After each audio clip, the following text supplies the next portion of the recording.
There's nothing better than it. Crazy. Nothing. It's crazy. I go to my hometown's fair every year just so I can get a deep fried Mars bar. I'm not gonna lie, it's kind of a life-changing experience. It is. So I don't expect you to understand, Michael. It takes years off your life because of clogged arteries. That's what it is. It is life-changing. Yeah, your number goes from a higher number to a lower number after you eat that shit. I'm at like 68 right now. Michael, we're gonna get you a deep fried Mars bar one of these days, man. I'm not gonna try that. I'm not gonna try it. I can't. I'm gonna make Rahul try one too. On that note, welcome to the most must-listen to podcast on the wrestling market. Welcome to the PLE Insider. I'm your host, Rahul here, and we have ourselves gentlemen to my left. We have Curtis Hopkins. We got Jayden Scott. And we got Funny Man Mike. Yeah. All right, how we doing this afternoon? Pretty dandy. Yourself? I'm chilling. We had an interesting PLE yesterday. Saturday Night Live, of course. Saturday Night Live in wherever they were in. How did you guys think of that one? It's pretty good. I thought the matches were pretty good. It was in San Antonio. I thought the Jey Uso and the Gunther match was pretty good. Gunther and Jey Uso. Yeah, that was a pretty good match. What do you guys think? I thought the match that stole the show was the Intercontinental title match between Braun Breaker and Sheamus. I think that was, as Sheamus likes to call, a banger. And I'm really looking forward to what they do with the Intercontinental title going forward, building up to WrestleMania. Whether or not Sheamus does finally get the win, unfortunately, it would have to come at the hands of Braun Breaker. But that was probably my favorite match of the night. My only complaint is that it just seemed like it was a little bit like a filler kind of episode. Would you guys agree with that? Yes. I think I've come to the conclusion that these Saturday Night main events are just fillers for the upcoming pay-per-view. It's just something to kind of hype people, but at the same time, it's just like, it's the matches that don't get on the match card, because Gunther's not going to have a heavyweight title match at Royal Rumble, so they're like, just throw him with Jey Uso. Exactly. I like it though, because I like that it gives us some content. Like, it's something to tide us over. They sometimes have bangers, like that one was really good, and then I feel like the last PLE we had Kevin Owens and Cody Rhodes, so I think it's a good PLE to have. It's just something to tide us over a little bit, and I think some of it is canon a little bit, because like the contract signing happened at Saturday Night main event last night too, with Shawn Michaels as the mediator or moderator, whatever you want to call him. Well, mediator was the right term. I personally like that contract signing because it was just it wasn't as intense as the contract signing for WrestleMania 40, but I felt that bit of tension, even though, as we just said just earlier, that the Saturday Night main event was a bit of a filler. I felt like the contract signing and that Strowman versus Fatu match, the disqualification, those were pretty big highlights that I found last night. Yeah, I agree with what you guys are saying. I think that it's I feel like they're trying to market it towards the more mainstream audience, especially with it streaming on NBC in the States. I think that it's basically like the simplest form of wrestling that you could have. You know, yes, they're having canon events, like stuff that's going to carry over to Monday night and Friday night and into the Rumble, but it's just not stuff that it's like a PLE. I wouldn't say that it's a PLE. I would say it's more of because my biggest complaint would be the commercials. Like, I feel like every single match, there's like 2 or 3 sets of commercials, and it's just makes it really hard to, stay with it through. That was my biggest struggle on Raw when the episodes were 3 hours, is that it's just too much commercials. Yeah. Yeah, 100%. I completely agree. Yeah. And I think... Oh, go ahead. Yeah. One thing I want to say is that yeah, these Saturday Night main events are just gonna be to what brings in the crowd, because matches by itself, they were great. I think, yeah, Braun and Sheamus really put on a banger, yeah, as you would say. And overall, like, the entertainment wise, it was there. Storyline wise, it was a filler, and you could have skipped that show, and if you wanted to watch the storyline and continue on with that, it was completely pointless. Let me ask this: what did we think about the Women's World Championship match, Nia Jax and Rhea Ripley? How did we feel about that? Underrated. That was probably the most underrated match of the show. It very much impressed me. Well, both of them did. It is way better than their last match they had. I believe it was at Elimination Chamber. Way better than that. Yeah, no, they really, I mean, in my opinion, that kind of match, it really deserved, like, maybe the match before main event. I understand where it was placement wise with it's kind of like that hook to bring you in, but no, it's definitely a match that nobody's talking about enough. I also really like how they keep dropping subtle hints that we're going to get a heel Cody. I feel like the intensity he had against Kevin at the signing was like really cool to see, because it seems like he's getting pushed to his edge more and more each week, with the stunts that Kevin has pulled, and how Kevin keeps talking a bunch of shit. So I love how they're showing like he's starting to have like a dark side to him. It's something that we didn't really get with Cena, and I like to see like this babyface finally have a heel turn. I think a lot of that too is because Kevin Owens is bringing up extremely valid points. Like, Kevin Owens is the heel in this storyline, but everything that he's saying has relevance and sustenance. Like, it's and that's one of my favorite things that Triple H has done since he's taken over, being the head of creative, is that the storylines feel more real. Like, the characters have true and real motives behind why they're doing things. I look at Drew McIntyre over on Raw, and I think that he's very similar to Kevin Owens' character. You know, like, yes, he's playing a bad guy, and the way he's going about his actions are perceived to be a bad guy, but the things he's saying don't make him a bad guy at all, because he's frankly just telling the truth. It's like a cinema villain where they like Totally. what they say is so valid that like you kind of like have their back a little bit, and that's what's so great about the Triple H era, is like it allows heels to kind of be also stars in their own right, and you kind of you feel for the heels as well, but you also like you still want the babyface to win for some reason as well. I can understand where these guys are coming from when they're saying, you know, don't be Cody Rhodes' best friend. Like, it makes sense. The longer this goes on, the more points that Kevin Owens continues to make, and the more and more I'm just like, oh well, you know, he has a point. I love the subtle storytelling. Yeah.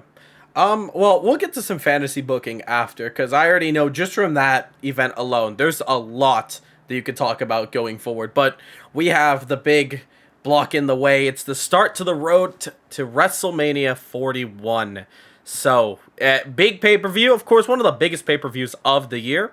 Shame that it's got so delayed now until February 1st, but it's finally time. We're a week away until we get that underway. We got 4 matches on the card as of this taping. So, of course, we have the men's and women's Royal Rumble matches that we'll save for after, but I think we can get into the first couple matches that are not the Rumbles. The only 2, we'll start with a tag team match. DIY versus Motor City Machine Guns. Of course, we know that Motor City Machine Guns are on an absolute tear on SmackDown, who've just won match after match after match to qualify now for the titles that they feel they should have never lost. And now a 2 out of 3 falls match on a night where Rumbles take about an hour each. What are we saying about that? I'll start it off. I personally think DIY is going to be winning that match against Motor City Machine Guns, and I feel that there's going to be an intervention in place I feel like we're going to get another tag team that's going to want to throw their hat in the ring for that. And I think that's going to be a perfect way to transition into continuing a storyline or starting a new storyline moving forward to, I believe, Elam next. Right. Jayden, what do you think? Actually think the opposite. I think the Motor City Machine Guns are going to win that one. I feel like that DIY has held the championships for a little while, but I think it's good that in the Triple H era, titles get to change hands back and forth and kind of create like somewhat of a rivalry and set up like more matches, like a series. So I feel like Motor City, it's time for a change. I feel like Motor City Machine Guns is going to win this match, and I think it's going to add to the character development of DIY's heel character that they're developing. Okay, Two but let me ask you polar this real opposites. quick. Let me ask you this real quick, though, Jayden. I want to debate this real quick. Do you think that it's going to be a Mhm. clean match, or do you think that there is going to be some chaotic, oh my god moments, like wrestlers intervening, or just like, do you think it's just going to be a clean match then? I think DIY is going to get frustrated and they're going to do something dirty to cause themselves to lose the match. Okay. They're Well, gonna let their frustrations get the best of them, and it's gonna cost them the match, and it's gonna add to their that heel persona where they're gonna start becoming more rugged, but not get caught. okay, so at least you're thinking like a WWE writer here. Two polar opposites. Curtis, what do you think? I guess I kind of get to break this mini tie we have here, but I wanted to say first that this is the first time since I believe Royal Rumble 2019 that the tag titles have been defended at a PLE. First of all, it's just nice to see the tag team titles get a spot on a modern day PLE, let alone the Royal Rumble. The last match was Sheamus and The Miz versus The Bar. So you look at these two teams that we have. They're more or less real tag teams, being DIY and Motor City Machine Guns. I think DIY is going to retain. Now, I agree with what you're saying, Jayden. However, we've kind of seen that the development of these DIY heel characters when they won the tag titles back off Motor City Machine Guns, they cheated to win. They were kind of teasing that Ciampa and Gargano maybe splitting, and then they ended up being on the same page and winning the tag titles. I think that these tag titles have flip flopped a lot more than the world tag titles have on Raw. So I think that I think DIY deserves sort of a lengthy run, or at least to carry the belts into WrestleMania. But I'm excited for this 2 out of 3 falls match. I think that this is hopefully they give them 25-30 minutes to really show why they're two of the best tag teams in the WWE. And I've always been a big Gargano and Ciampa guy, so I do hope they come out on top. But I think it makes sense storyline wise if you're going to have the War Raiders be baby faces carrying the Raw tag team titles into WrestleMania. Having the heel DIY carry them in for SmackDown makes sense to me. I have to agree with Curtis on a statistical as well as logical standpoint on that. There is one missing factor, and I think all your guys' predictions, and that is simply Pretty Deadly. Of course, Pretty Deadly and DIY have kind of formed a weird partnership together, but over the course of the couple weeks where DIY was supposed to have their backs, but really, it's just DIY's insurance in the form of Pretty Deadly. I believe that in some way that DIY will win. There's no way Motor City Machine Guns will win. However, I believe that this is going to be, and I'm going to get to my fantasy book later on, but DIY will win, but I believe it will involve Pretty Deadly in some way. And I have that written in my notes as well. Yeah. I said intervention, Pretty Deadly, question mark. I only think that's the case because, but at the same time, they're still not totally on bad terms completely, but with Apollo always being that middleman to every single team being like, well, it's this guy that did it, it was that guy that did it, it was that guy that did it, it really tells me that there is a chance that whatever happens, DIY will win, but it's going to set up, definitely, I don't know if this is going to be at WrestleMania, but I can see an Elimination Chamber DIY Motor City Machine Guns and Pretty Deadly triple threat tag team match.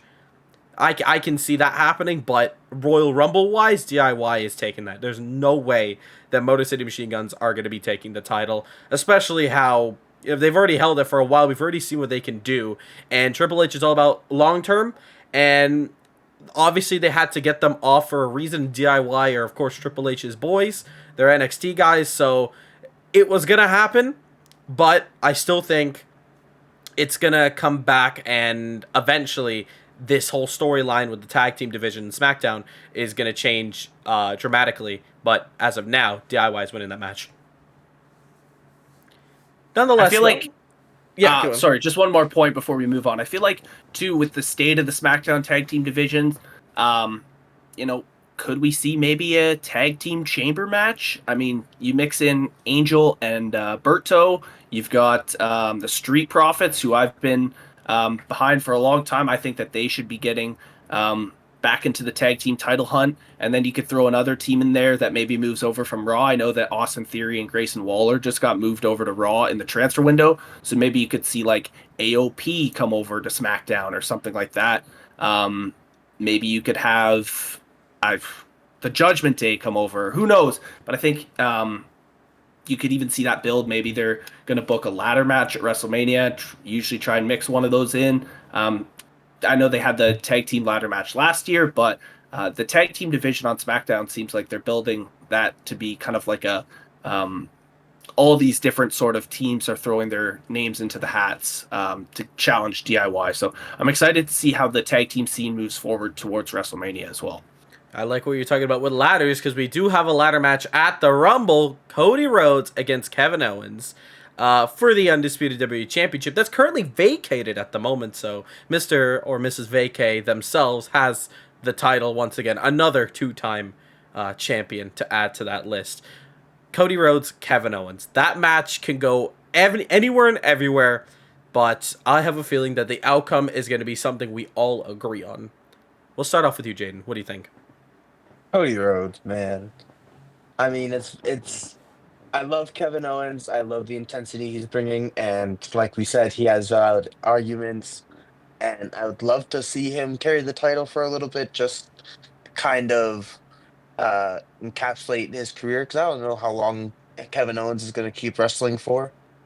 But we all know that Cody Rhodes is going to extend his reign and carry on the title until WrestleMania.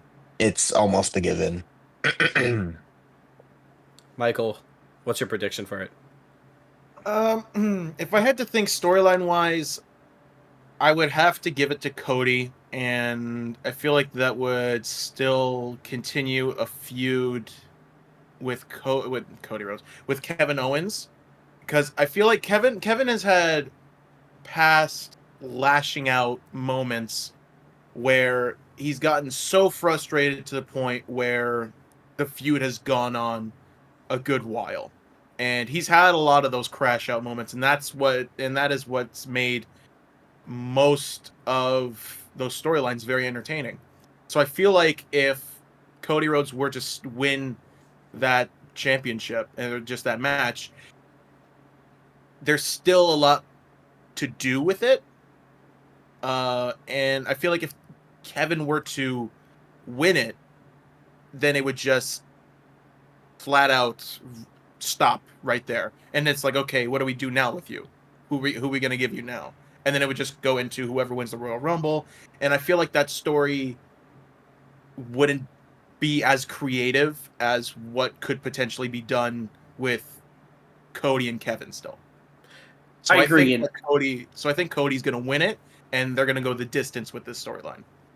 I agree, and I think that you bring up a lot of good points, Michael, and I think that I agree most when you say that, like, Cody's your established champion. You know, like he's your guy, and I think pivoting off that 2 months before WrestleMania, it wouldn't be the right direction to go. I think that Cody Rhodes is going to retain the title. The biggest storyline outcome I see going forward from this match is this past week on Raw when Kevin Owens and Sami Zayn had that promo, and Owens talked about, oh, you're a good guy, Sammy, and I know you're the type of person that would go back with Roman and help Roman when he needed help because you're just a good person. And then he said, so I know that you'll help me beat Cody, just like you helped Roman when he needed the help. You'll help me, and then we can fight at WrestleMania for the title. I think that they're building towards Owens and Zayn for WrestleMania. I don't think that it'll have the title involved, but I think that Sami Zayn ultimately not helping Kevin Owens defeat Cody Rhodes at the Royal Rumble is then going to cause, like you talked about, Michael, Kevin Owens to snap, but it's not going to be on Cody. It's going to be on Sami Zayn. Exactly, because I feel like if he weren't to help, that would switch. Right, and Sami Zayn won't help Kevin Owens at the expense of Cody Rhodes because, you know, they were friends at the same time Kevin Owens and Cody were friends too, so. I'm glad you caught that moment, because I caught that too, and I thought there's something that could be done here. I'm glad you caught that moment. One man, Randy Orton. Does he get involved? Not in this match. He gets involved in the Royal Rumble, at the Royal Rumble, but not in the title match. That's exactly what I was thinking. So you think they're going to... First of all, do you think they're going to have the Undisputed Championship match before the Men's Rumble or after the Men's Rumble? I think the Men's Rumble should main event. Because they had, of course, the Kevin Owens Roman Reigns at Royal Rumble. That's where Sami turned, but that was that was definitely the right decision because of that pop. But do we get a Randy returns Rumble, then Undisputed Championship match, Randy comes out? So the surprise is already done.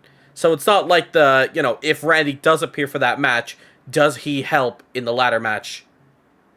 Will it ruin the surprise? What do you think?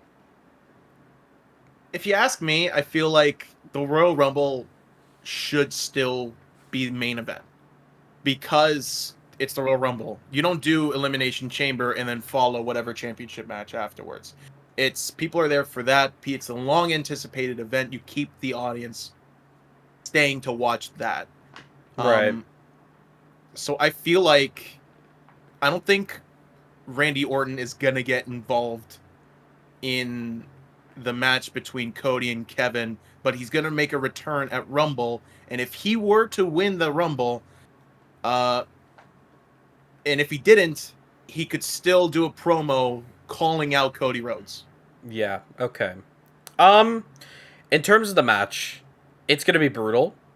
I hope I'm gonna put a separate prediction. I think potentially we could see the announcer's table being broken for the first time. I think this match could be very brutal, that something like that could happen. One thing's for sure, Cody will win. Will he win with any help? That's hard to decide because it's not like he doesn't need the help or needs the help. But Kevin Owens has caused a lot of enemies throughout his past, and a lot of his past is coming back at him. And one thing that I did really enjoy was that segment between Sami and Kevin, where Kevin was basically saying, you have my back, right? But we don't really know when that's going to happen. I think that could potentially play a big part in this ladder match. Now, for this to all work, I feel like the ladder match has to be the main event. I don't really like that idea because you have to save those kind of matches if it's going to be after a Royal Rumble to be very, very big. They could potentially put Kevin and Cody at the end, providing it's going to have a lot of shenanigans, like a potential Randy coming out, a potential Sami coming out, or The Rock. That potentially sets up WrestleMania. They also keep building that Sami, whenever he tries to help somebody, he keeps messing up. Yeah, but at the same time, he did that to Seth, and that's why I'm not banking on him to be the main guy to come out, just because he haluva kicked Seth on accident. Both of them are going to talk about it on Monday, and it's going to be probably some big apology, but it's going to be like, that could potentially be Seth's heel turn, but we'll get to the predictions later on fantasy booking. But as of now, Cody Rhodes, I think, will definitely take that win. But I think if it's going to be the main event, it will have a lot of shenanigans and potentially people coming out. If not, I think this is going to be a very cutthroat, beat 'em up. Like, this is going to be a hell of a match. One more question about it. Between Cody Rhodes and Kevin Owens or the Women's Royal Rumble, what is going to be the first match of the night? You may think it's kind of obvious, but in the past we have seen the women getting treated with these kind of huge events at the end of the show, especially for the Big Four. Potentially. What do you think? I think Cody goes first before, because I think they're gonna putting more respect on the women's division going forward now. And well, there's nothing wrong with putting the women's match first in order of respect at the same time. No, because they've done that in the past. How I would do it, and they usually do it this way, is Women's Rumble first. I'd go tag team match, Cody, Kevin Owens, Rumble main event is how I would book it. It's probably a pretty good Oreo. It's a pretty good Oreo of yeah, you sandwich the matches in between the Rumbles. And it's worked. It's worked in the past. It'll definitely work if they do it that way as well. Okay. And I think traditionally too, the men's, especially this year with how stacked the field is for the men's Rumble, like I think that it has to main event. And I think the women's match starting is good too, because then by the end of the show, you know, you might have sort of that audience fatigue, but this way, if the women's Rumble kicks it off, you've got a hot crowd right out of the gate. They're going to be ready for even the entrance that nobody cares about. Like, you're still going to have a hot crowd for that. So I think it makes more sense to have the women's Rumble start off and then kind of go from there. There's a lot of technical high flyers in the women's division as well. They have a lot of high coming back. Well, I think this is perfectly going to transition us into the Women's Royal Rumble now. Here we go. We're going to start off with the two big... We're going to end it off with the two big pay-per-views. We're going to start off with the women's. Now, we're going to go in a little bit of order because we can be here all day talking about every single individual part of the Rumble, and that's kind of the insight you're going to get on the PLE Insider. But we're going to have a little game here, and we're going to split it up into a couple categories. We're going to have our fantasy booking after, but I want to get your Q&As in here and then your reasoning behind it. So we're going to start off with entrant number 1 and 2. Who are the two that are going to start off the Women's Rumble? Curtis, you already brought the Women's Rumble first. Tell me about it. Who do you think is the first two? Okay, so at entrant number 1, she's entrant number 2 in last year's Rumble. She made a return, but I think that she is the perfect girl to go, you know, to last the distance, and she has an integral storyline that can be built throughout this Rumble. I have entrant number 1 being Naomi, one half of the women's tag team champions. I think she's shown in the past that she's been able to, you know, go a long time in the Rumble, and then I think eventually that it'll be revealed that she was the one that took out Jade Cargill before War Games. So I think that they are going to build that throughout the Rumble, and it'll be interesting to see what they do with Bianca Belair, whether there's any sort of tension or maybe one eliminates the other kind of thing. But I think Naomi's, especially even two, I like to think with entrance number 1 and 2, who are sort of those important entrances. You know, some people can have their entrance be 30 seconds when they're running down to the ring, but I feel like Naomi, you know, with all the glow and the lights going out and stuff, it makes sense that she's either 1 and 2. With entrant 2, I'm going with Dakota Kai from Damage Control. And a big reason for this is I think Naomi and her are two of the best women's wrestlers that we have on this roster right now. I think Dakota should have been the first ever women's Intercontinental Champion. And I think that she, much like Naomi, can, you know, last a long time in this Royal Rumble and put on a really impressive performance. So that's who I went with at 1 and 2. I went with something similar, kind of. I went with for entrant number 2. I'm gonna agree with you. I'm gonna go with Dakota Kai, just because I feel like Dakota Kai was very close to winning that women's intercontinental championship. I feel like she's a very respected wrestler in Damage Control, and so that's also why I went with for number 1, since we saw her. I don't know where she placed in the last Rumble, but I do believe she was one of the final 4 in the last Rumble. So I went with Io Sky. I think it'd be cool to see those two face off against each other, like be forced to face off against each other. I think that Io Sky is maybe gonna win the Rumble and sets up her and Rhea or her and Tiffy at the moment. And so I think that it would be cool to see them start it off, and then, or like, will they team up against whoever the third entrant is? I don't know. I just think it'd be really cool. The look of disdain on Rahul's face is just so I think me telling and right Mike now. are about to like blow up. And honestly, go ahead. If you want to jump in at any point, do so. But No, you. By all means, sir. By all means. He's so if I'm going up against what Jayden has said, Io Sky is the fan favorite to win. And judging from how they have tarnished Rey Mysterio's special Rumble win, and before that, Shawn Michaels from starting at entrant 1 and 2, no chance in hell that they're gonna do this again. They did it with, I think, what did Bianca and Edge at the COVID Rumble. Yeah. And then Entrant Rhea. number 1 and 2, Rhea as well to start. I do not want the beginning of the Rumble guys to be the fan favorites to win. I get it. Yeah. You gotta hold history. There's a reason why these guys were tainted as one of the big ones in the history books, similar to how, before Roman broke the record, it was Kane that was held so high for the most eliminations in the Rumble. I get what The Rock has said before. Records are meant to be broken, but now we're just taking the piss with it. Because there's no way I'm seeing that the start of the Rumble guys are going to be the ones to go to the end. Dakota Kai, though, I feel like is a pretty good prediction.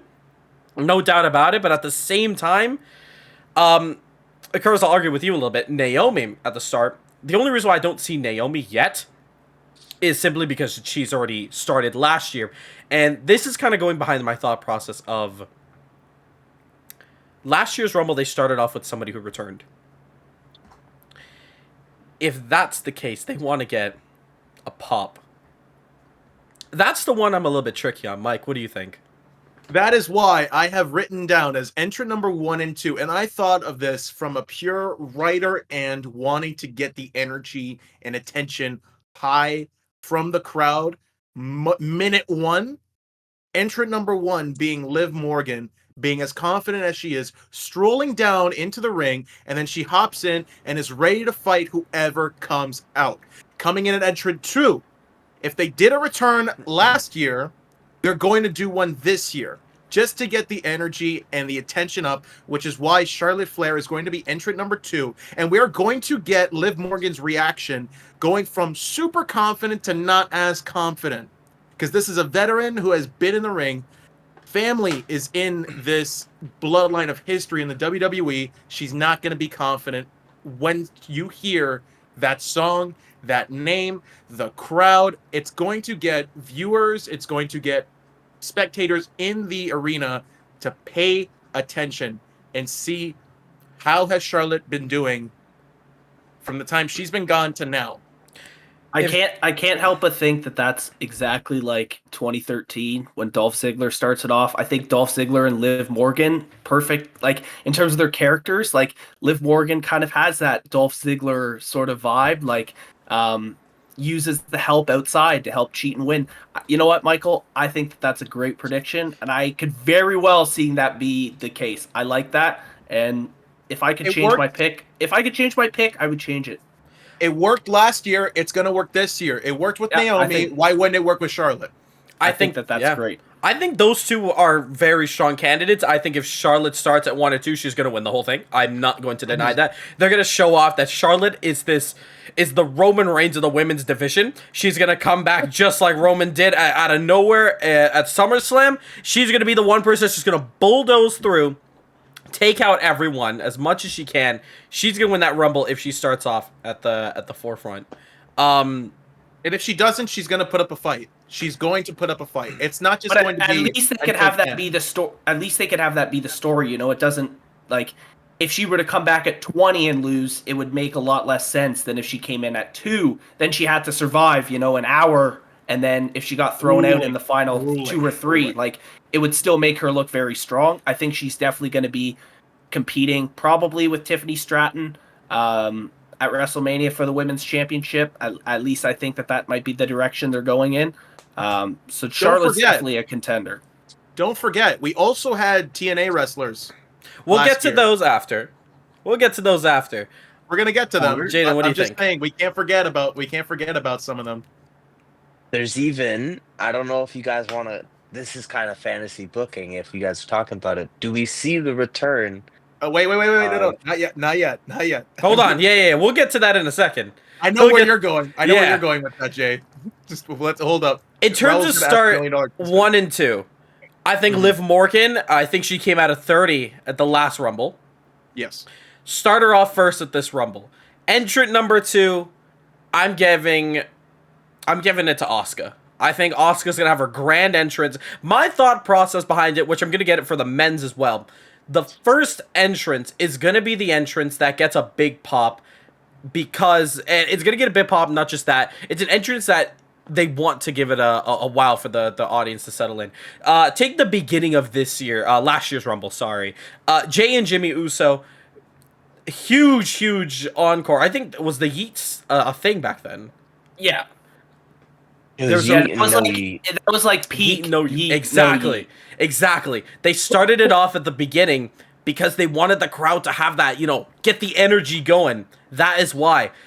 I think they're going to bring somebody like Asuka, similar to what they did with the Women's Rumble when they brought that big pop with Naomi to come back. I think Asuka's a great candidate to come out of nowhere, and I think Asuka is definitely somebody who's going to last the entirety towards the end. In terms of another person, like, if it weren't to be Liv Morgan, and no way they're going to do 2 big surprises, but I think it would be absolutely insane if the start of the Rumble is Asuka and Charlotte. But I don't see them pulling out their 2 big trump cards, because remember, the Women's Rumble is not talked about enough, and they're doing it on purpose. These are 2 people who, these are 2 different matches that have 2 different storylines. You have the men's suits. It's all about bringing the best of the best. It's the stacked Rumble. The Women's Rumble, it's gonna have some huge surprises that nobody's gonna see out of nowhere. I'm disappointed that they kind of said Charlotte's gonna be in the Rumble if it wasn't obvious enough, but I think I'm gonna say give it an Asuka against Charlotte first. But if not, I can definitely just see Liv and Asuka. But I think we're gonna get definitely a grand return. That's like a base kind of prediction, but I'm gonna put my money on Asuka starting off the Rumble. Yeah, but you have to think too, with them announcing Charlotte Flair being in the Rumble. Remember, they kind of did that with the War Games that Randy Orton came back, and then they didn't spoil CM Punk. So it's kind of like, okay, if they've told us, and they did that with Cody when he came back from his injury, they announced that he was going to be in the Rumble. So it's kind of like, okay, you've announced that this big star is coming back. Who are you not telling us is coming back?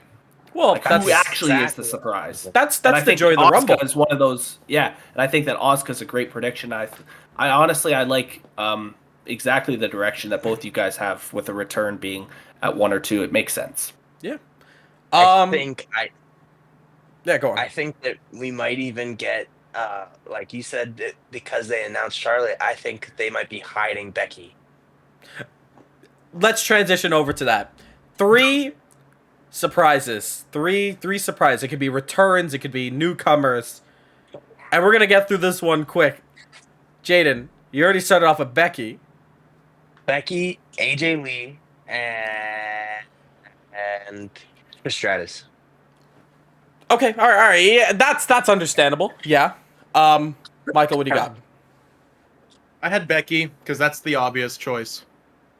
Like everybody wrote that down. I know for a fact 3 out of 4 of us wrote that down. Another surprise that I have is coming in from TNA, Jordan Grace. I've been looking at a lot of what TNA has been doing, and she came in last year. She did a phenomenal job, and I think that she's going to do, if not better, the same amount of effort that she put into the last one, which is 100% instead of 110. And that's my second. Third, I feel like it's a tough one, and I'm saying this because I feel like she's going to be a last minute change up. Like somebody was about to come out, and then all of a sudden this person comes in. I think it's going to be Nia Jax intervening, and then being the next entrant into the Rumble. Okay. Curtis, what do you got? So similar to Mike, I have Becky Lynch written down. Predictable. I mean, yeah, like I said, I was referring to that when I said, you've told us Charlotte, who haven't you told us? And I'm assuming that's going to be Becky, and that'll be later on in the Rumble. I also have Jordan Grace written down. However, I could very well see it being, so she was the TNA Women's Champ at the time of the Rumble last year. I could see Masha Slamovich. She's the TNA Knockouts Women's Champion right now. I could see her making an appearance in there. Just to kind of give you guys a different name so that we're not repeating the same three. The last one, and I'm really hoping that she's back from injury. I talked about Naomi being in the Rumble and building that story. I gotta have Jade Cargill be in the Rumble again this year. I mean, she's my favorite women's wrestler, and the pop she got last year, I think she'll get an even bigger pop this year if she's coming back, and especially if she knows who her attacker is. She comes out and tosses Naomi right away. Like, I feel like Jade Cargill's got to be in there as long as she's healthy. The small story that just a small one. As we were watching the Rumble last year, Rahul and Jayden, myself, we were watching it. When we saw Cargill in the Rumble, she was so phenomenal. We were dumbfounded. Our jaws were on the floor. She was all over exuding so much strength. Honestly, Curtis, I hope I'm wrong, and I hope that you're right, that Cargill gets in it. I have to agree with you on that. I don't want to be like cringe or like, but whatever. But you use the word aura. Like, Jade Cargill just has that for women, man. Like she just, when she comes out, like the theme music, like that rock riff in the background is just such a banger. Like, just her presentation is just miles above anybody else. So I would love to see her back in the Rumble. Honestly, I really would. If you can't tell from my excitement. Jade Cargill's right on my list. Yeah, 100% she's going to return. I'm going to save a fantasy book for her after, but she's going to come back, but I don't think at the moment she will target somebody because she knows who attacked her. She's just going to have a return. I think it's going to be plain and simple. Next up, I think it's what everybody wants every single year except for last year because he came back. But it's what every year everybody's been chanting for CM Punk, AJ Lee. Now, AJ Lee is the new CM Punk chant now because everybody wants her back because Punk's back. Is that going to happen? That's just... That one's hard to tell. That could be a yes or a no. I know right now, like, she's like currently like writing books and stuff, and well, she already had a kid. No, she didn't have a kid yet, or I don't know if she ever will. But I noticed she was writing books. Little Punk. CM Punk also wrote books too, and that didn't really go well for him either. So if you ask me, she'll take a page out of CM Punk, and wrestling is best for them. I kind of gave myself an excuse to write a one that like is more realistic. I see Nikki Bella. There's a lot of rumors that Nikki Bella wants to come back full time. There's a chance that Nikki Bella could come. My third though, Alexa Bliss. I need Alexa Bliss back. I did not ask you for your opinion. Is that Siri? That was my Alexa. Yeah. Anyways, I'm not talking to you. Okay. Would you have Alexa Bliss come back as the part of the Wyatt Six, or no, just like her? No. Give me the goddess. I want the goddess back. I want the goddess. She is so. Oh, she's so good. But like, we had the Harley Quinn Alexa. We don't need that Harley Quinn Alexa anymore. Harley Quinn was like kind of the original. The goddess was her prime because she could go into the ring and she could flame anybody, and she's got the moveset to back it up. When she became a punk and rock, it got boring. I was dead. When she joined the Wyatts, it was good, but this is a new Wyatt family that we're dealing with. This is not the original. This is a brand new set of the Wyatt family. It doesn't make sense for her to return to it. I think they should just scrap it because Nikki Cross is doing an amazing job with Sister Abigail that Alexa Bliss was previously kind of playing. She was basically Sister Abigail. Basically, though, I see Alexa Bliss coming back. I beg that she comes back, the goddess. One Liv Morgan, two Alexa Bliss. Yes, I could also see that too. I feel like, especially if you want her to come back as the goddess, I feel like, the second that entrance music hits, I feel like that would be a great surprise at number 2. 1000%, yeah. Wow. Yeah. Great prediction so far. We're almost done our women's side. Quickly, we're gonna spit it out. Number the winner comes out to. What is the entrant number the winner comes out to? We add it to our bingo cards.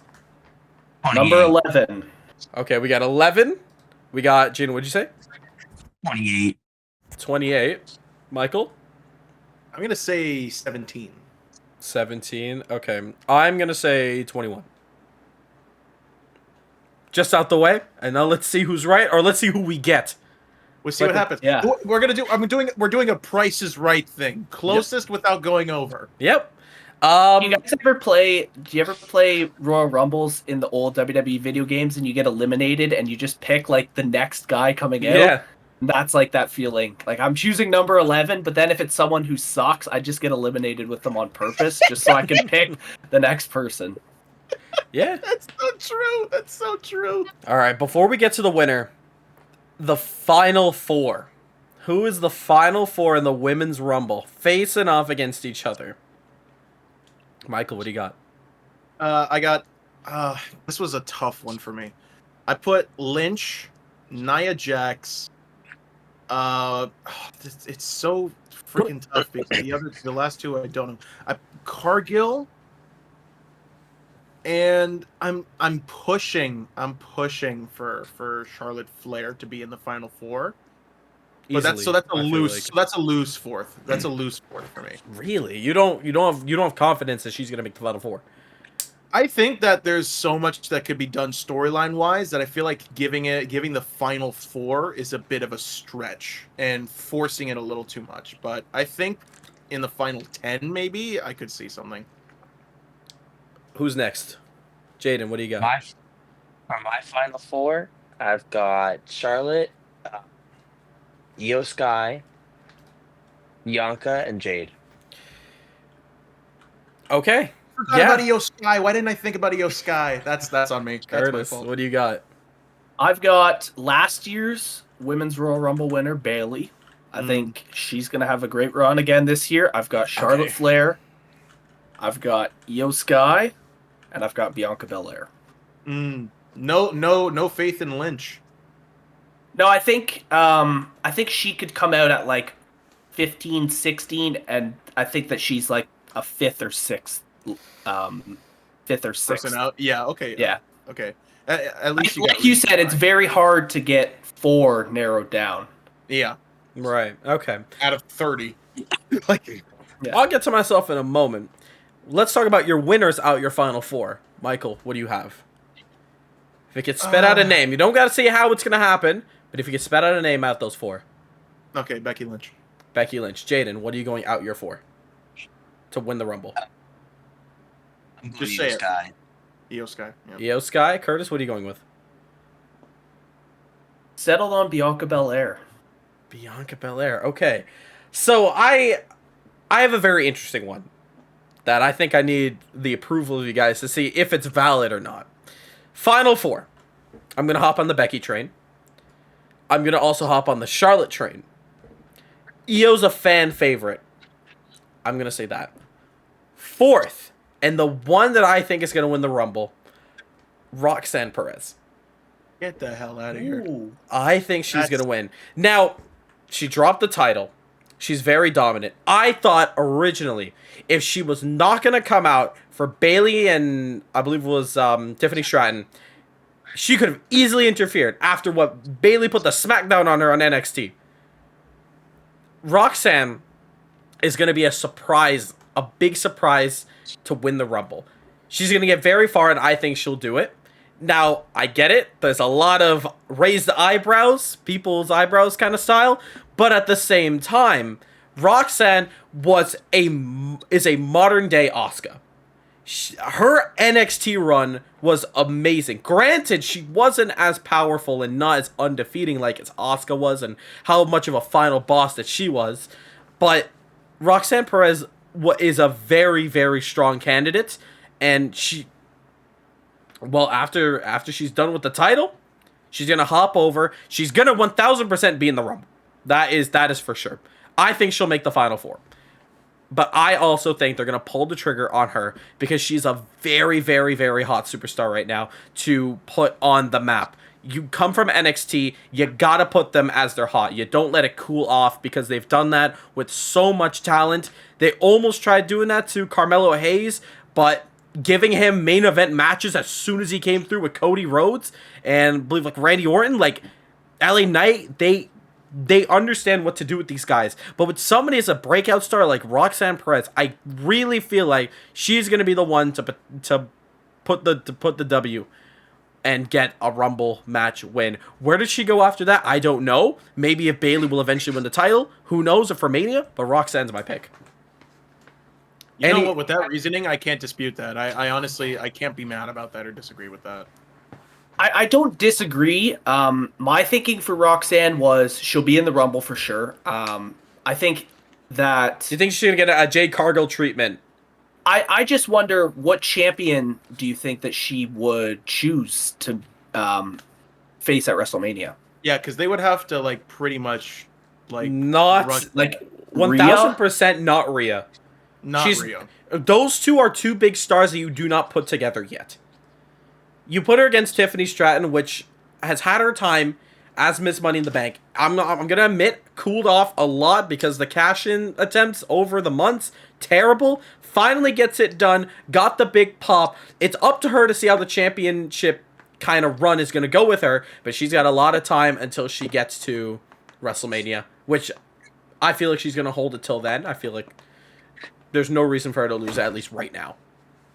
Okay, well, there you go. Women's Rumble. That is it. I'm pretty sure we got that. Yes, we do. Now, we get to some fun stuff. The fun part now. The main event. The main event. The Men's Rumble. 3 returns. Who wants to start it off? 3 potential surprises. Returns. Legends. Michael. Joe Hendry. Randy Orton. Nick Nemeth. Okay. So, I just want to intervene. Now, I was going to write Joe Hendry down. Now, I did see that him and Nick Nemeth are both booked for the Jericho Cruise that is happening over next weekend. So, I don't know if we're going to get Joe Hendry. Now, the Jericho Cruise takes place over... There's helicopters. It'll be fine. So, it takes place over 5 days, from January 31st to February 4th. So, maybe their dates are just those first couple days of the cruise, and then they'll hop on a private jet over to Indianapolis. So I'm not saying no, but I've just seen that they have been booked for the Jericho Cruise that takes place over the weekend. And more impossible things have happened. Absolutely. Punk coming back to WWE was very impossible. Right. I'm not saying no. I'm just saying that there is something in the way. It's good to be realistic, but we've seen bigger, crazier, more impossible things happen. So I think that it can be done. But Nick Nemeth coming back to the Rumble when WWE is now on Netflix. We're from Canada, by the way. So, like, just on the record. But I think that now with Triple H a little more in control and creative, I think that he could get a good relationship with Nick to come back to WWE as his current character rather than Dolph Ziggler. So I think that would be such a big wow factor that it would get a lot of fans to stay, or returning fans who have stopped watching to come back and watch and be like, holy crap, this guy came back? Yeah. Especially, I think if you have him come back as Nick Nemeth and with the Nick Nemeth theme song and everything, like, for those first couple seconds, it's going to be like the AJ Styles debut. Like, you're not going to know who it is because off the top of my head, I know that if I heard Dolph Ziggler's theme music hit, I know who it would be, but I can't say as if at the top of my head I'm familiar with Nick Nemeth's theme song. So it would kind of give that like a holy shit kind of like I can't believe that it actually is him. Either way, it only benefits TNA even more. I agree. More viewers to come see TNA. Jayden, what do you think? I honestly don't have any real ideas for surprises. I think Randy, like off the top of my head, I'd probably go Randy, maybe The Rock. And then maybe Joe Hendry, maybe Jeff Hardy. I don't. That's about it for me. That's Kind of throwing I didn't names give it out much. the bag because it's kind of hard, which is fair.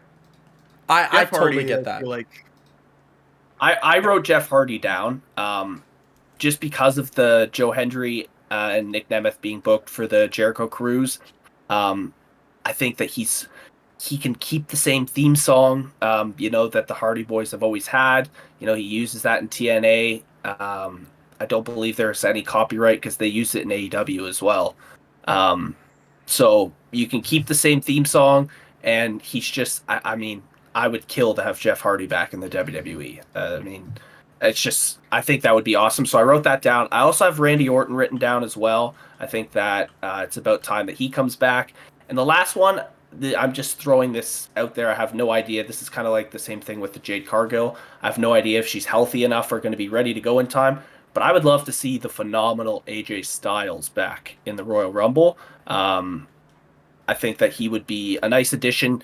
He doesn't have to win it or even have to be near the Final Four. I just think that having AJ Styles back in the mix, when you look back at this already stacked field that this men's Rumble has already, I think when you look at all the names overall and you see guys like AJ Styles and Randy Orton in there, I think this has the potential to be one of the best Rumbles we've ever seen.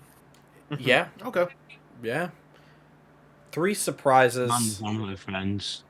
All right. One of my friends. I've gone completely. Jayden, mute if you're. Yeah, no problem. No problem. 3 surprises. I'm gonna go completely off the radar. I don't like any of you, so I'm gonna go very different. Let's start off with a 2008 Cena-like return in Ilya Dragunov, who is his injury is so Did you just bad. compare an Ilya Dragunov return to 2008 John Cena? You don't understand He if did. this man will if this man comes back just because okay, it's not gonna have that big of a pop because Ilya is not as big as Cena, but injury wise, he's out until after Mania. He's not coming back. But if he can recover, he'll come back at the Rumble, and that's going to be a massive pop. And hardcore wrestling fans who've seen what he can do will give that arena a pop in Indianapolis. Massive pop. Up next, I believe they added him back to the site. I could be wrong on the Superstar site. Oh no! Give me, he's off the radar now. Is he Brock off the hook? Lesnar. He's off the hook. Give me Brock Lesnar. I knew you were going to say I do not know what they're going to do with Brock Lesnar, but I see him 1000% coming back, and it would just be huge. Knowing that everything that's gone down, which we're not going to get into because it's a whole mess, but Brock returning would be that would be a huge problem. I could see an entrance 30, similar to the one that he won, I think he was 30 there. Yeah, exactly. I see him coming back. I think he's off the hook now. I don't think he's good. He's good now. I don't think there's anything with him. My third, I got a bonus. I'll go my bonus first because it is really hard to decide with this one just to pick 3. I got Big E. Now I know it's such a huge risk, but the way that when Big E came back, he was basically saying he will come back soon, but it was the New Day that shut him down. Now, I don't think it was basically WWE telling the audience Big E will never come back. I think that was just the stubbornness of the New Day that's going to set up a WrestleMania match between maybe all 3 of them, but it's kind of like that, like a legacy WrestleMania match where it was kind of a 2-against-1, even though it's a triple threat. I can see that happening, but at the same time, I feel like that injury could also just be very much life-changing, and there's no way he's coming back, but he looks healthy, man. My actual third pick, though, I'm so sorry. Give me Goldberg. Give me the man who's going to get eliminated by Gunther in the Rumble that's going to set up their match sometime in the future. It's probably going to be at WrestleMania. Man, I don't know when they got to bring back Goldberg sometime. When did Vince McMahon join the chat? Because this guy just pitched Brock Lesnar and Goldberg. You know, okay, we live in a whole different landscape. I know that you want The Undertaker in there, too. Hey, I heard Hulk Hogan's available for February 1st. You want him to be in the Rumble? Nah, he'll too? get booed out just like he was for the debut of Raw. Who else do I got? Yeah. Let me get Here, let me get the Ultimate Warrior. Let me get Yokozuna in there as well. Let me be the Saudi Prince instead. Shut up. You know what? Let's bring it back from the dead. Let's get Macho Man Randy Savage. I saw Shawn Michaels do a pretty good speech in music. Hopefully, he can redeem from Crown Jewel because that was. Y'all are laughing at me now. Just wait till it happens. Just wait till you hear Goldberg. Wait till he comes out. I think, Rahul, you talked about Lesnar being in the Rumble. I think if they were to go any direction with Lesnar, I think Lesnar and Gunther would be a great match at WrestleMania. I know people have said that for That's forever. come and gone. That train is come and gone. Nobody's going to remember it. Just because Gunther's title run right now is not as good as his Intercontinental run. No, but I think that they're going to take the belt off. I mean, we'll get into it when we get into fantasy booking, but yeah, I'll just shut up. Entrant 1 and 2. Michael, what do you got? Father-son matchup. I want to see at entrant number 1, Dominic Mysterio. Again, the same situation. Liv Morgan feeling confident. Dominic Mysterio feeling confident going in. And then what do you hear? Boyaka Boyaka. Rey Mysterio coming out, ready to give his son a whooping of a lifetime to be witnessed by everybody, just like last time. That's what I'm hoping to see. When you said father-son duo, I thought you were saying Kurt Angle at 1, Jason Jordan at 2. That's just where I would have gone, but that is hilarious. That is so funny. That's so funny. That's jokes. Jayden, what do you got? I feel like I want to go with that vibe of going confident and then just getting the absolute hope shattered and ripped out of your body just to see all these people cheer for the other guy. Jayden, what do you have? You're gonna go with Drew and Seth. I think it would be a good way to start it off. I think it builds to their rivalry. I think they're two characters who both feel like they've been kind of shafted by the higher ups in WWE. In terms of like title opportunities and things like that. So I think that it would be good. And then you don't know, maybe Punk, if we're going fantasy booking, is Punk third? And then it sets up like a little triple threat. But no, that's too early on. No, that's too early on. That's too early on. I want to see that in the 10s or the 20s, if that were to be the case. So my number 1 and 2, I share one of the same guys that Jayden had. I have Seth Rollins coming out at number 1. And this is much like my theory or reasoning I gave with Naomi. I think that Rollins, has shown in the past he can go that whole time. Workhorse. And I think that with the Rumble, the men's Rumble being so stacked, you kind of got to have 2 heavy hitters right out of the gate. Because I'm sure there still will kind of be those filler mid-card guys coming in those early spots. But I just picture, Seth Rollins coming out at number 1, and he kind of does his whole, the crowd's getting into it with the whoa, and the music shuts off. You've got the spotlight on him. And then the next music that hits is L.A. Knight. Yeah! He interrupts Seth Rollins in the middle of his shtick. I think it just makes sense for LA Knight's character. It kind of reminds me of when him and Roman were feuding before Crown Jewel, and Roman came out with the entrance, and LA Knight interrupted him. I just think that it kind of fits LA Knight's character, and then you get to start with 2 of the biggest names in the Rumble that have been listed as we know so far. But I think that LA Knight and Seth Rollins would be a good start, 1 and 2. Both guys I don't think that are going to win the Rumble, but they can last a long time. Curtis is so confident he's wearing LA Knight's shirt. I'm saying, Yeah. Yeah. I should have worn mine as well. I'm a big LA Knight fan, honestly, I think he deserves an opportunity to showcase. 40 he minutes. Deserves in another the push. 40 minutes in the 40 minutes in the Rumble. He comes out at 1 or 2. He can eliminate a couple guys. Maybe throw a Santos Escobar in there for LA Knight to eliminate. Just someone like that. He also was not in last year's Rumble because he was a part of that Fatal 4-Way between. I think it was Roman, Styles, and Randy Orton. And Randy, yeah. If WWE respects and understands the culture. At number 1, give me the return. The biggest return in this Rumble that I've not used for my surprises. The biggest return coming back. Tongaloa. Tongaloa at number 1. He is going to be he's just going to get a natural pop because it's like, it's Tonga, it's Botchaloa. He's here. He's ready. And it's going to be like that, oh man, I forgot the Rumble. But I believe it was Dolph Ziggler, maybe 2013, Dolph Ziggler, and the big return of Chris Jericho. And Ziggler was just on the mic. He's like, nobody ain't touching me. Come on now. Bring out anybody you want. Entrant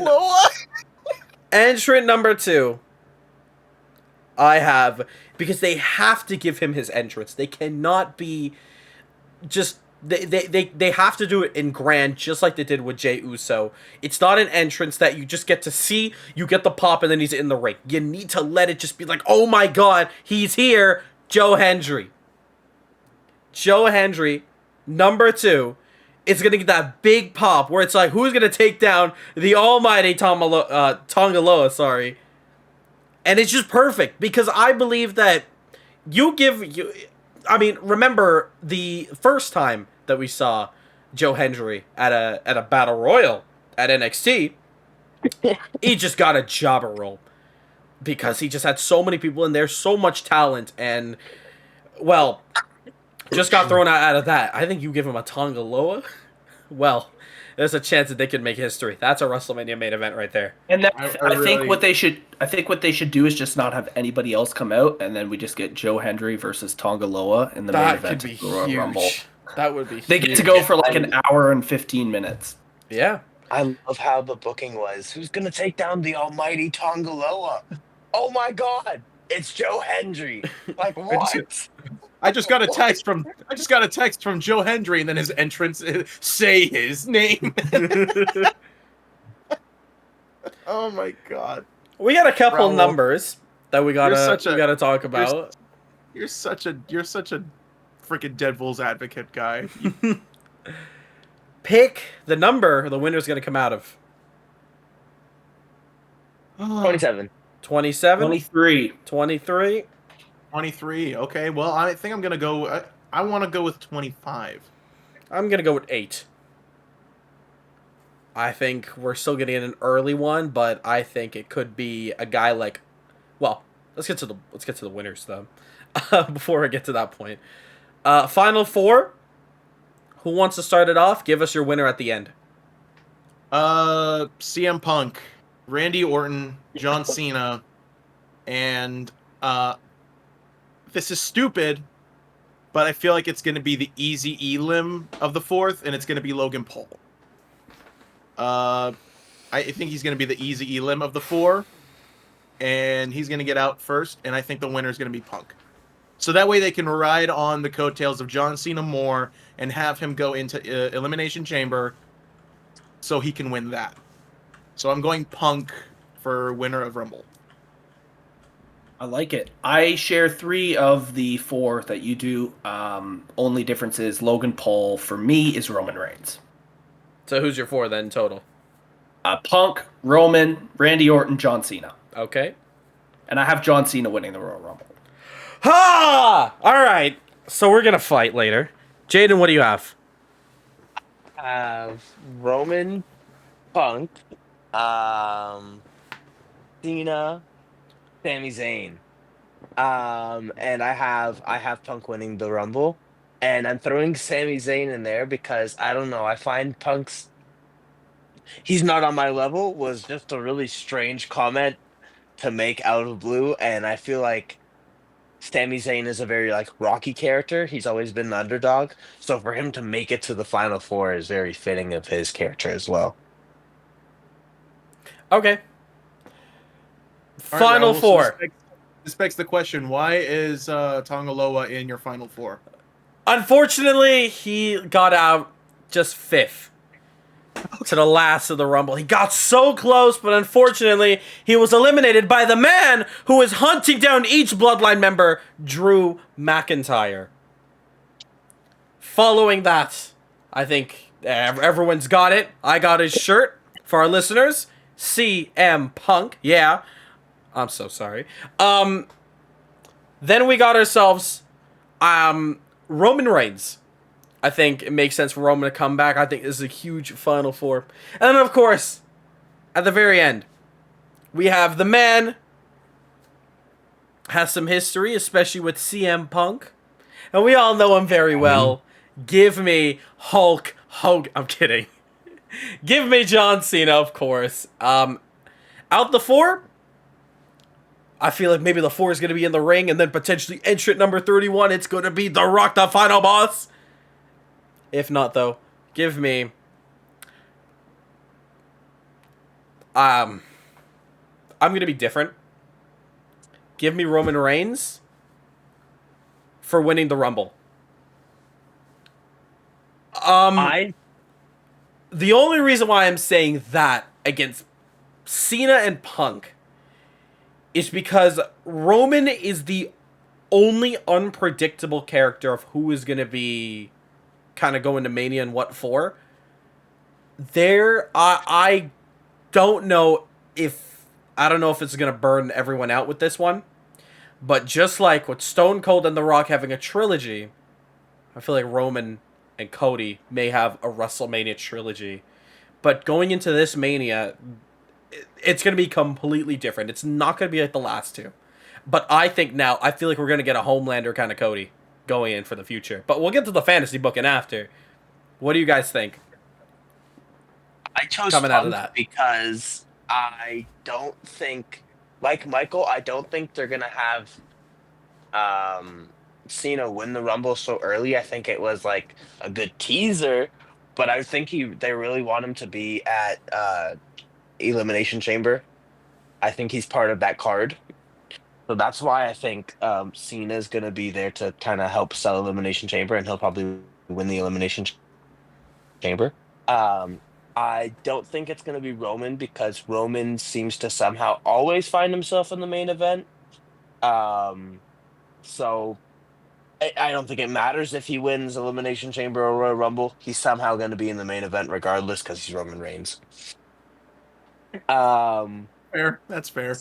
Sami Zayn he doesn't have the star power just yet. I love Sami and he's great and I think he's underrated, but he's not going to be in WrestleMania main events. He might be on a WrestleMania card or right before the main event, but he's still not going to get that world championship shot. I think not this year at least.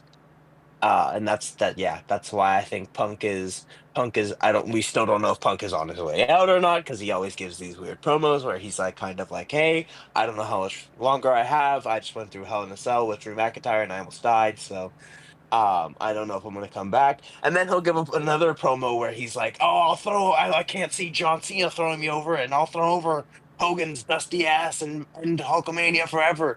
And I'm like, holy shit, he's still the best in the world. So, he's just Punk.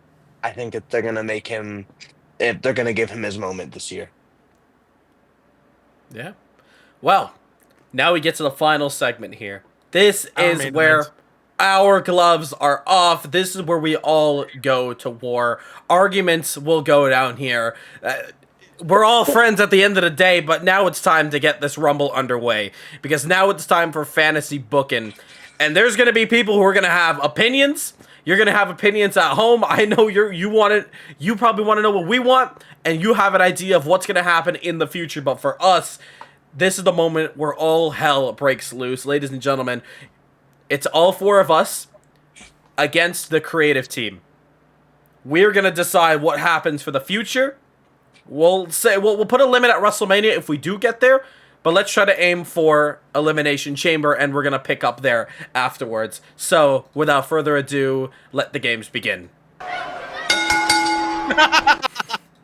You had that ready. I love that. All right, just throw it out there. Whoever... You start first. Oh, I'm just going to say, if I say something wrong, argue with me and say, no way.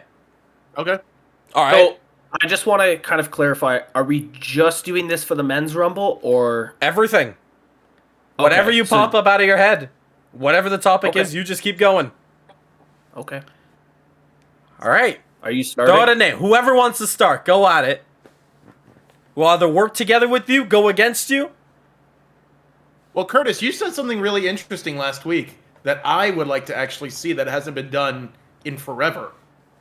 And maybe I'm taking it, maybe I'm not, but you said something about Corey that would be pretty interesting. I love that.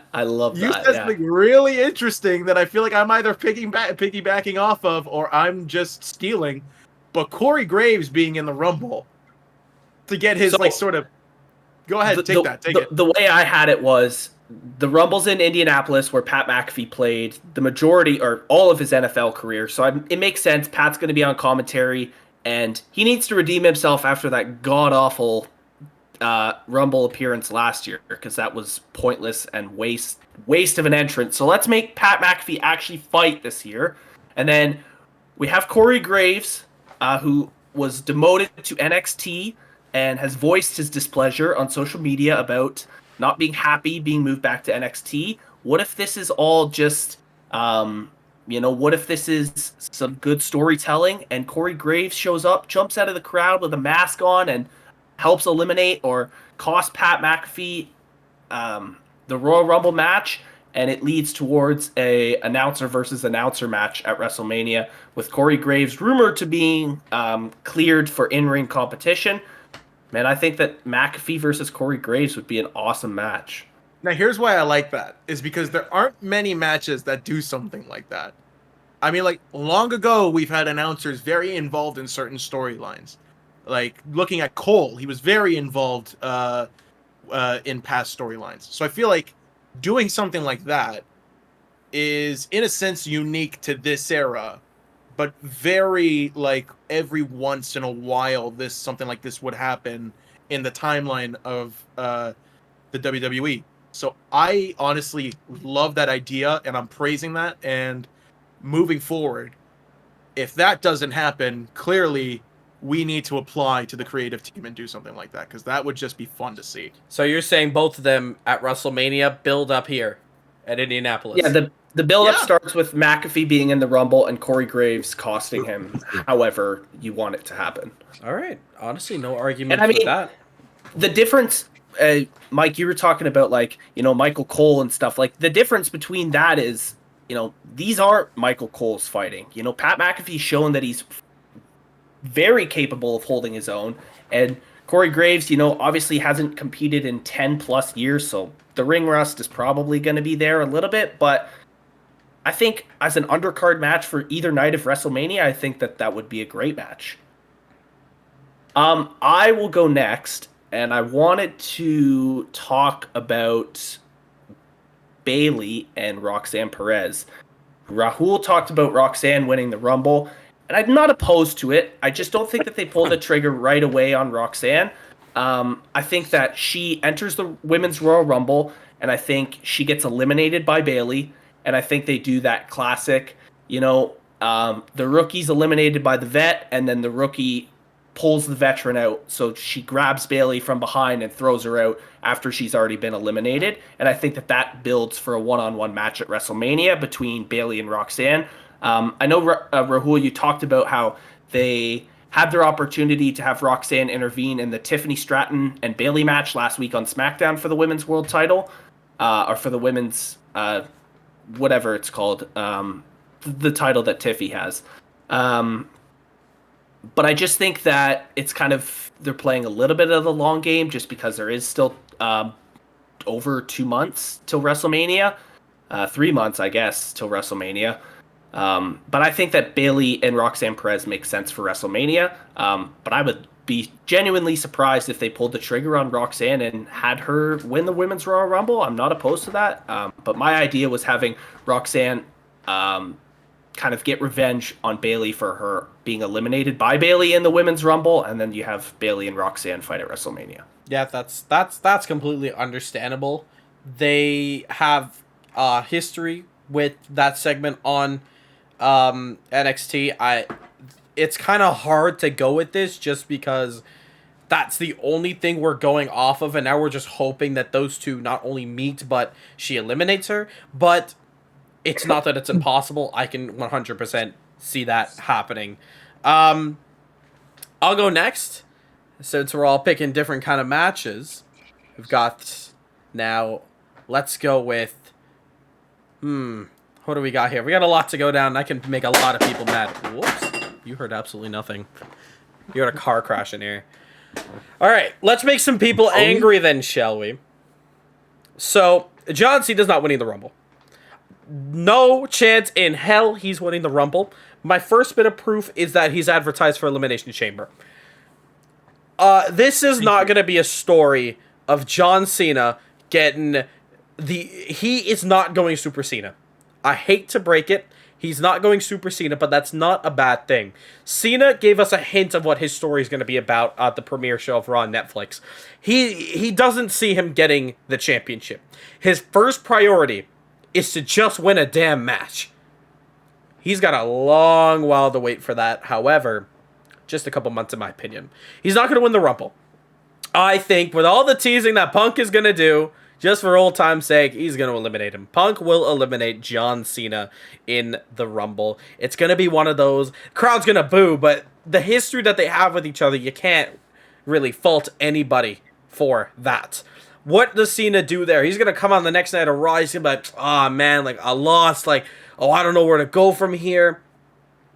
Now, that will also have to mean that he's going to win his first match on, I think, a regular episode of Raw. And that is going to get him to qualify for the Elimination Chamber when we get there. He's 100% being in the Chamber match, but he's not winning the Rumble. I feel like he'll win the Elimination Chamber when we get there. We don't know for sure who the participants are. That's for a future episode. But for now, Cena is not winning the Rumble. It's going to be a heartbreak. I see him in the Final Four, but he's going to get close, but I don't think he's going to win it. Does he get to the final two, however? I could potentially see that. Of like people actually believing, hold on a second, there's a chance that John could actually win this thing, punch his ticket. But I think they could do that, or I think potentially that, well, I'm going to go against my pick, that I think CM Punk is going to have a big factor and potentially win this Rumble, because at the end of the day, this is going to be a moment for him to at least main event night one of Mania. Speaking of Punk, the deal with Paul Heyman, I feel it could be an entrant 30. Okay. Just because I had John Cena win the Royal Rumble, I want to explain my thinking. Okay. I could definitely see exactly what you said playing out. I wouldn't be shocked at all if John Cena didn't win the Rumble.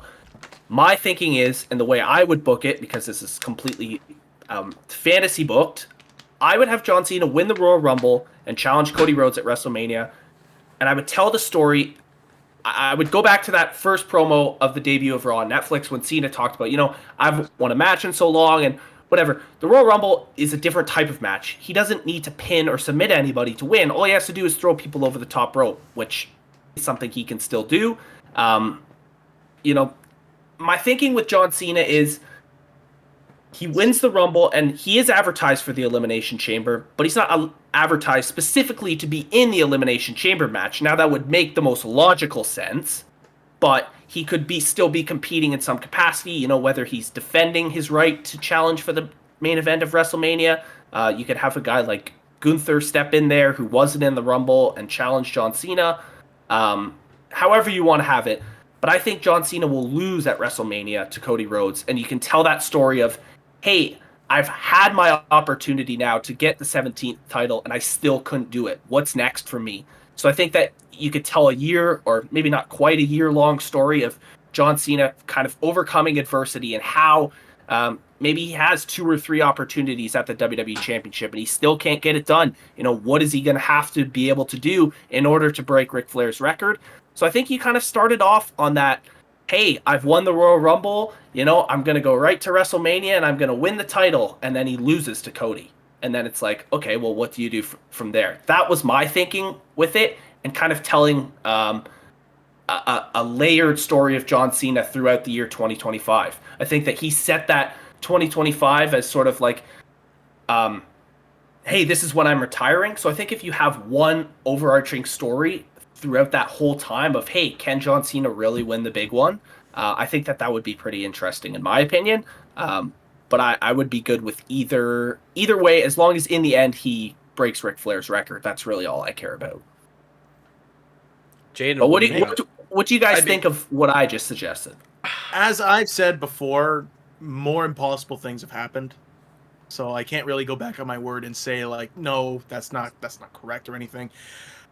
It's just, you're right in saying that it would be an easy fast track and the build-up would be great if he were to win the Rumble.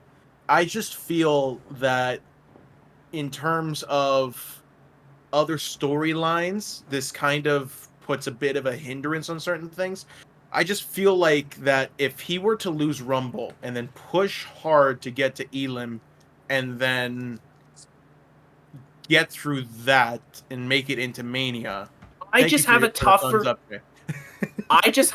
tougher time justifying him winning an Elimination Chamber that'll likely have Seth, Drew, Sami Zayn, CM Punk. You know, Raw is stacked, and I think that if he has to pin and submit, I mean, he doesn't have to eliminate each of them by himself. You know, other guys can do that. It would be a tougher challenge in Elim. I get just that. Because you had him be buried by Solo, and you had him be not buried, but you had him lose to Austin Theory at WrestleMania. John Cena hasn't won a match in a long time, and I just think that if he steps up, I think if anything, it would be more Super Cena for him to win the Elimination Chamber rather than win the Royal Rumble. He can come out at 28, spend 6 minutes in the Rumble, dump 5 guys out, and that's that. Like, I have an easier time believing that is old man John Cena as opposed to him winning the chamber. Make me happier if I was wrong, Curtis. Nothing would make me happier if I was wrong, and you're right that it would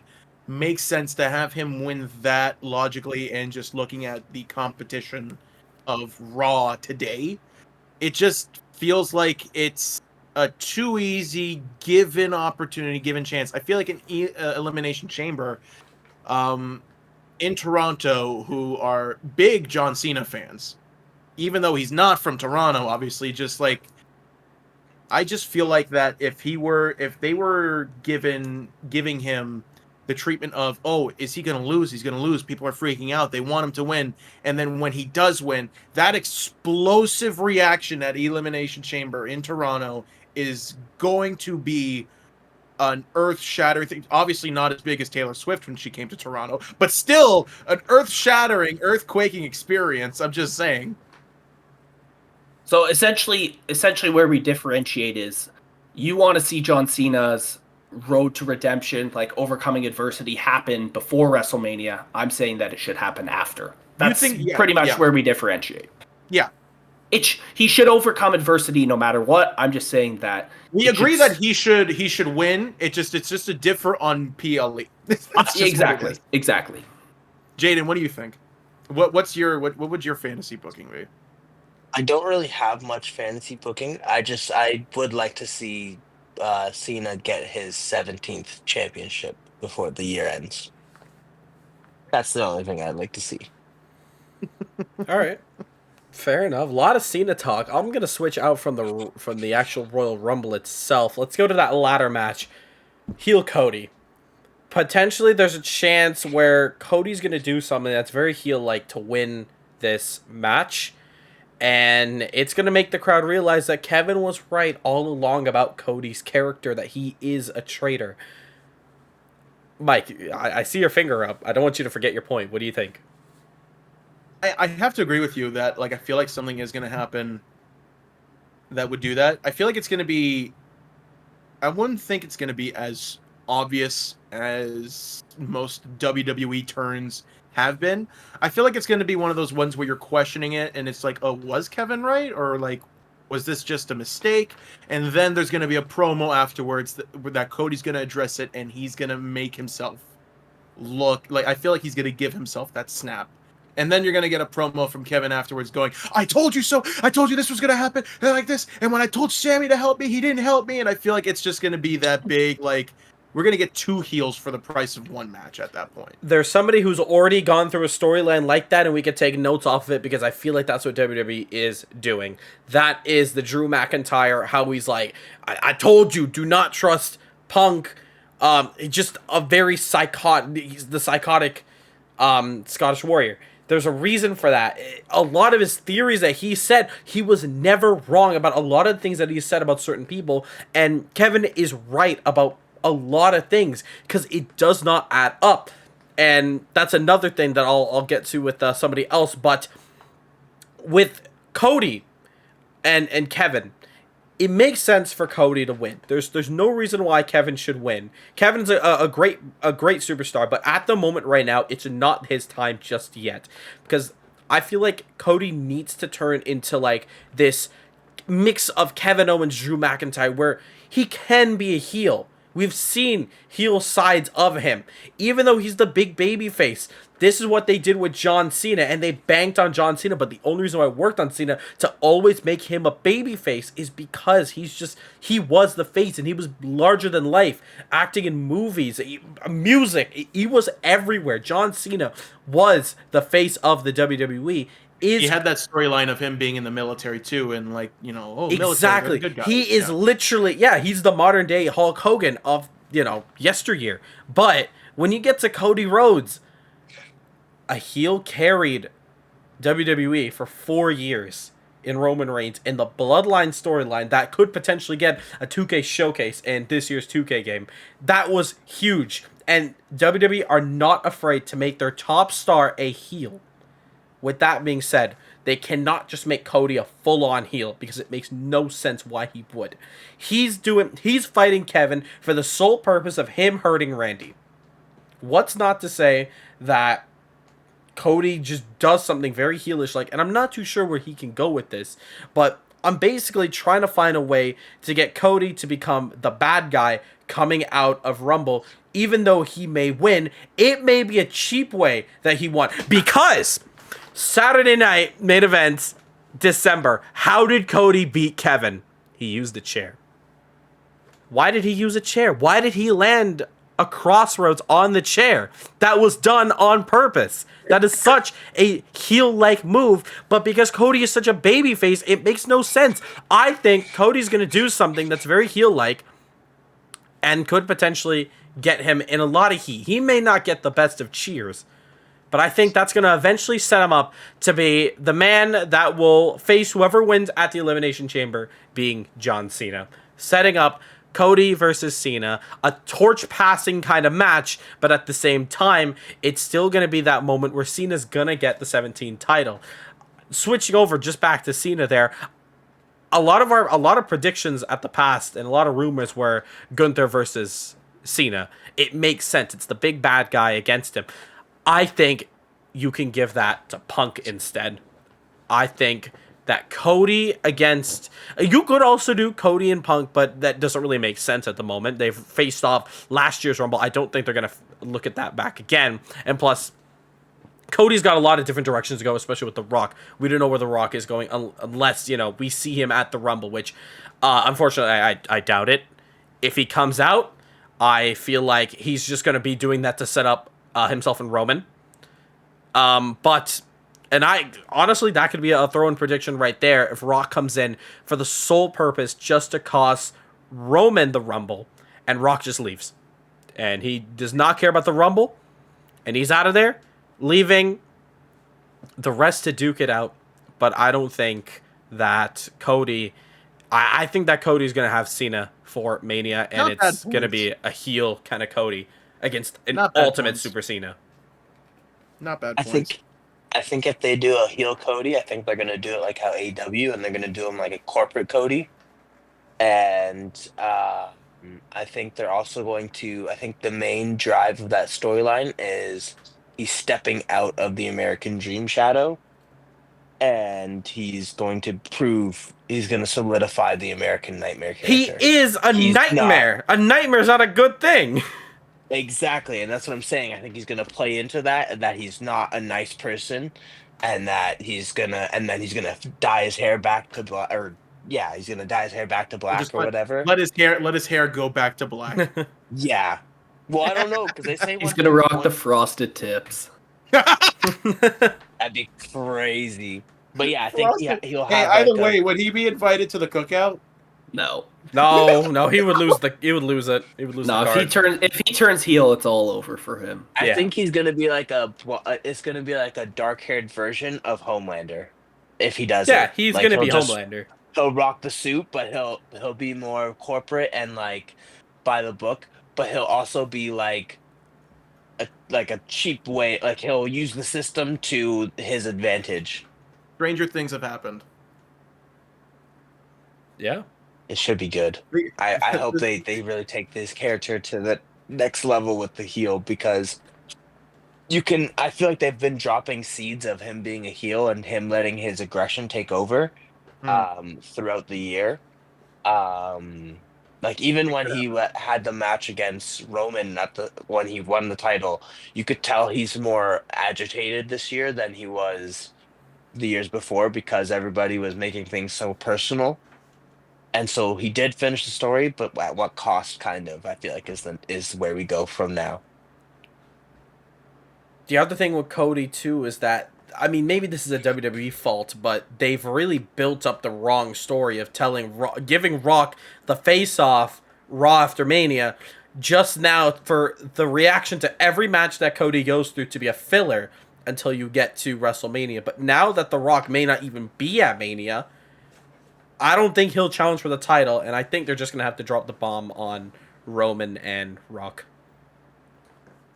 I also think that Cody can also use the fact that people feel like his run with the championship has been like lackluster a little bit too.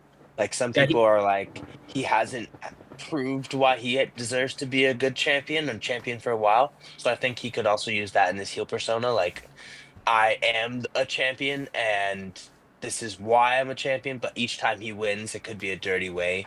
And then he'll be like, hey, everybody uses some way out sometime. Like, you know what I mean? Like he could justify it. Yeah, Yeah. and I think to your point, Jayden, too, like it can kind of be like he won his peak moment in his title run was when he won the title at WrestleMania, and then everybody since then has kind of said, "Oh, like you said, it's boring and filler, and we're waiting for that next kind of big match." You can kind of say that you only wanted to see somebody defeat Roman Reigns, not necessarily me. You just wanted to see somebody defeat Roman Reigns, and then after that, you stopped really caring. Like, And to He add can- to it, yeah, there's tons of different ways you can go, but I was gonna say to add to it is the fact that he also needed the help from like Undertaker, Cena, all these other great legends to also help him win the title in the first place from Roman. So, um, if they want to go that way, it could be like he's like, I didn't actually win the title, so you guys like I don't know something What like an that. Avengers Endgame type of WrestleMania that was. I'm just gonna say that Yeah. real quick. It was. Fantastic ending. It was just That was fantastic. like the ending of the MCU. I'm saying that right there. Like Avengers Endgame, WrestleMania 40. You tell me if there's a difference. Yeah, the way they were coming out, like it was like they're coming out the That was portals. amazing. That was amazing. Yeah, in that final fight. I believe that we're going to get a record broken. Yeah. The record for the most eliminations is held by Braun Strowman and Brock Lesnar with 13. The one to break it, Jacob Fatu. I was gonna say, it's got to be the Samoa. I Joe. think when Jacob gets in there, he is cleaning up house. And the Yeah, man just- to eliminate him will, I hope it's not Braun Strowman, especially after the beating he got. Maybe he a got, Bronson Reed, but Roman. it's got to be a big man. Yeah, I was gonna say Roman to dethrone Jacob Fatu. Jacob Fatu Yeah. comes out at like 12, clears house, and then at like 26, Roman comes out. You could have Jacob Fatu be dominant, break the record, all that stuff, and then Roman comes up and cleans up. Oh, Samoa Yeah, lost actually. the tribal chief reign. That bloodline has disbanded technically. So now, where does their loyalty lie? I wonder. I think it's like, every man for themselves at that point. well, I know that Tama Tonga and Jacob Fatu are on each other's side because he's like his handler now, kind of, which is kind of strange. But Well, that's the like, point. As it I feel like seems like, Solo lost that respect, and now they're just like, we're gonna do our own thing.